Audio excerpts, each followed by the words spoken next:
Limbus company has a lot of IDs, like a lot. 166 of them to be exact, and no, I'm not including Index Nursefather Yi Sang because he's not out yet at the time of making this video. And amongst that massive pile of IDs, some of them are so exceptional that they are the strongest in the game, or the strongest for their respective sinner.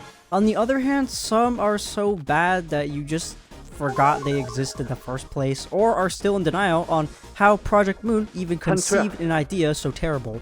Today's video will not be focusing on the strongest or the weakest IDs, rather I want to go in between and discuss the underrated ones instead. Some of these may be strong or not, but what matters is that they deserve a bit more time back in the spotlight. Mind you, while I tried my hardest to be decently objective on this list, this is merely my own opinion, so if you disagree with me, that's okay. Limbus company has a lot of underrated IDs, and one video isn't nearly enough to cover all of them. With that being said, I hope you enjoy.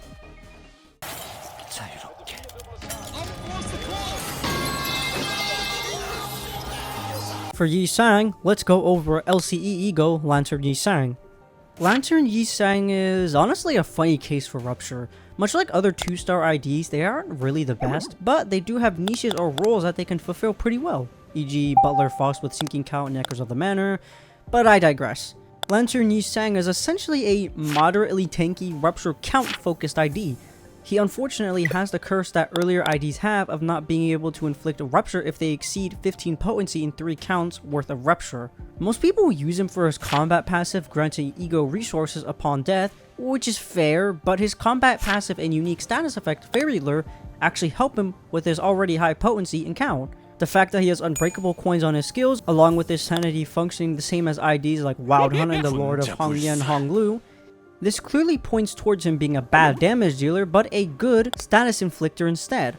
He's not very good at rolling either, but like I said, he inflicts a lot of Rupture. So think of it this way, not everyone needs to be doing good damage if your Rupture status can carry it. Anyway, if that isn't enough to convince you on this guy being underrated, watch this video by my good friend Autumn's Bell.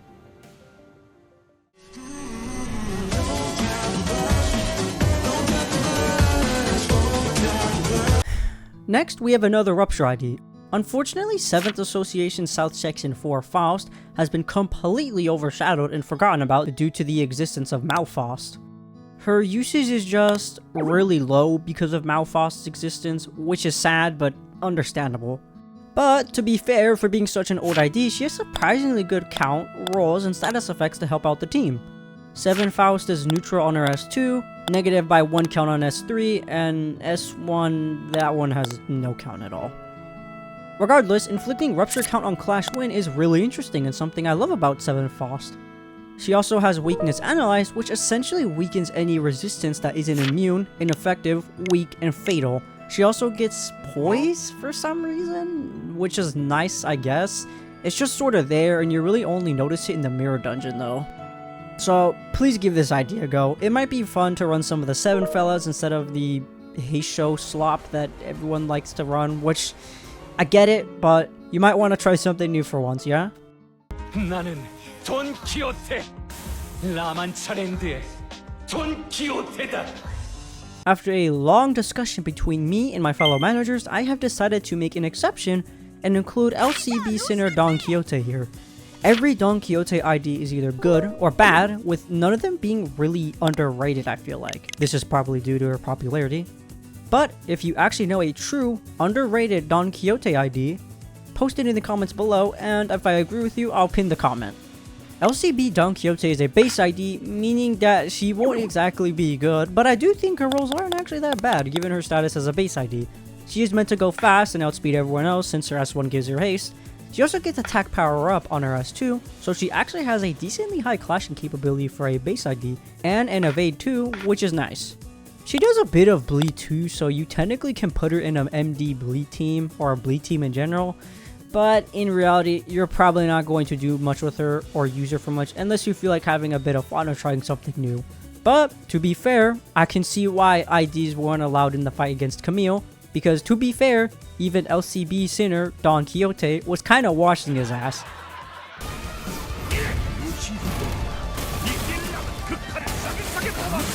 I think the Euro Devies in general are underrated, but Hong Lu, unlike Ryoshu, has an actual place due to him having the funny banana colored tremor. On the other hand, Ryoshu is a 2-star ID, meaning she won't be anything crazy, but honestly, she's not that bad.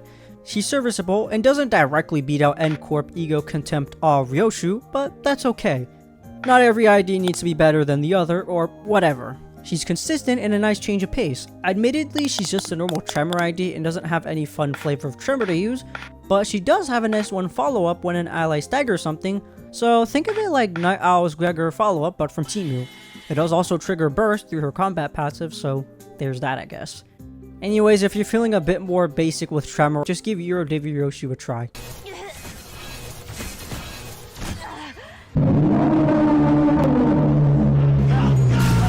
You know, I think that in general, people don't really fully understand how discard IDs work, therefore they are less inclined to play them, leading them to being underused. Which I can sorta get, because Limbus fans don't really like anything complicated like discard from what I can see.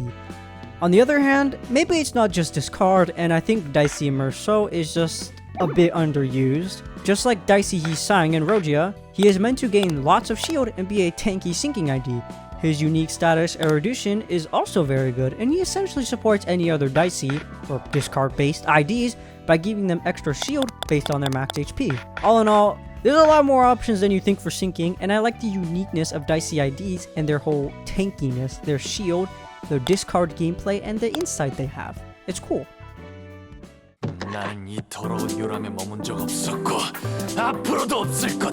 Have you noticed how many IDs here are 2-star? Yeah, I think you can tell why at this point. Anyways, Kurokumo Hong Lu on his own is pretty underrated due to his ability to absolutely spam Paralyze. His S3 inflicts 5, but I think it's 6 due to the combat start buff. He's a bleed ID like other Kurokumo fellas, but he's very basic, like really basic. And honestly, that's fine. He does bleed, rolls are average for 2-star standards, but I think a lot of the worth comes from spamming his S3 for that good same turn Paralyze.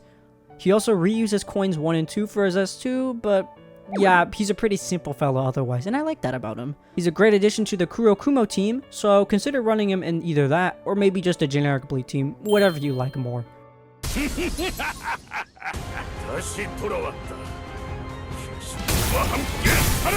Wealthy Heathcliff is the OG Tremor Decay unit, but he actually has 0 Tremor Burst in his own kit. The bursts come from his combat passive Great Attendance, which triggers a Tremor Burst every time he converts Tremor into Tremor Decay. Honestly, most of his Tremor IDs just kinda suck. Yes, the bursts are lacking, but other than Jeong's office rep Ishmael, you don't really have any other way to get Tremor Decay. I think if you want to focus a bit more on Tremor Decay rather than what new flavors of Tremor we have today, Wealthy Heathcliff is a fine addition to your Tremor team. And also, Tremor Decay is just really good anyways. I think having 2 sinners that apply it is way more overkill, but you know, who knows. Hey, head!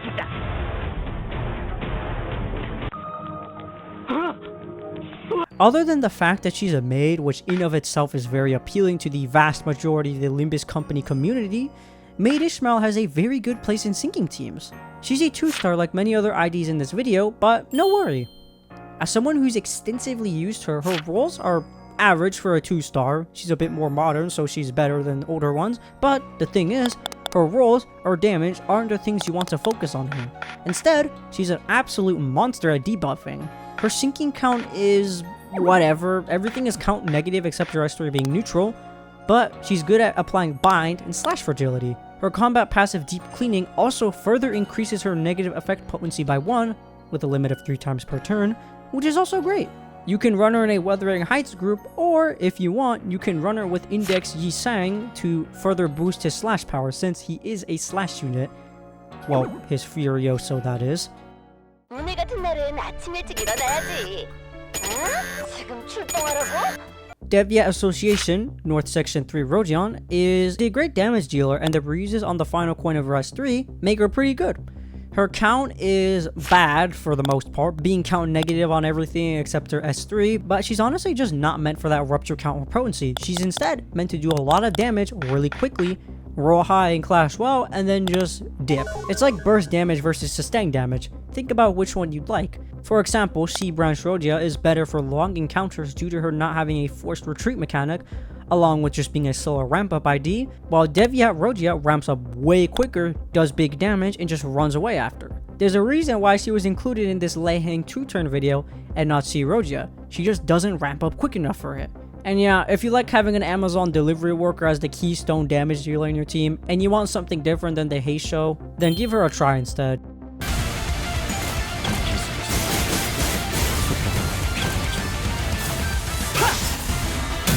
This guy also has a video by Autumnspell, so go watch that too, since, you know, he's secretly amazing. This is mostly due to the fact that he's a great tank and fine tremor unit. His direct competitor is Molar Sinclair, but like, this guy's better in most cases anyways. I'd like to say he's underrated as a tank because most people think of Dicey Rodya, Harpooner Heathcliff, Warcorp Heathcliff as a tank. This guy is just as good though, and a good support for IDs focused on defense level up. Zwei Ishmael is tanky enough as is, but he can further boost her defense level via his S2 and S3. And have I told you he perfectly fuels his own froggy ego? This guy's a great tremor tank, so I strongly suggest using him when you have the chance. For a 2-star ID, he's pretty awesome and a great tank.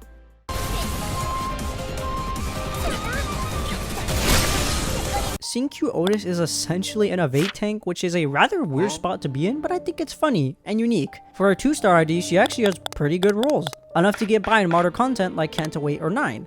She's great for soloing and is a pretty nice poise ID in general. Just like other Sync-Q IDs, she's meant to go fast, but Outis has a high rolling evade, and with her combat passive, she can actually do stagger damage to combatants. This is actually enough to stagger bosses or enemies, so I think the whole evade tank niche is pretty cool. My buddy Jean-Pierre even soloed Lei Hang with them, can you believe that? Anyway, if that isn't enough to convince you on using this ID, then I don't know what is.